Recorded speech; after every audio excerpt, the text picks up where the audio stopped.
Welcome, engineers.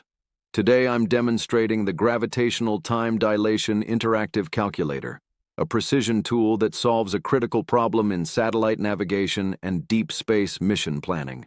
This calculator determines exactly how much faster time passes at different altitudes due to Einstein's general relativity, allowing you to compensate for clock drift in GPS satellites and spacecraft systems.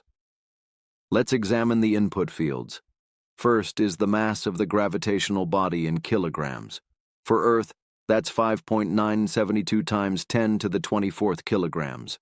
For Mars missions, use 6.39 times 10 to the 23rd. Next is the radius from the center in meters. Earth's surface sits at 6.371 million meters, while GPS satellites orbit at approximately 26.6 million meters. The gravitational constant g is preset at 6.674 times 10 to the negative 11th. Finally, enter the speed of light, 299,792,458 meters per second. Here's a practical example. I'm calculating time dilation for a GPS satellite. Mass, 5.972 E24 kilograms for Earth. Radius, 2.66 E7 meters for medium Earth orbit. With g and c at standard values, I hit calculate. The result shows a gravitational time dilation factor of 1.0697.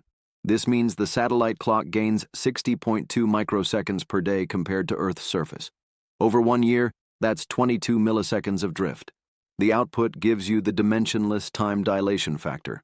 Multiply this by any time interval to find the actual drift. Use this for synchronizing atomic clocks, correcting GPS timing signals, or planning communication windows for deep space probes. Critical insight. Never neglect this correction for precision systems.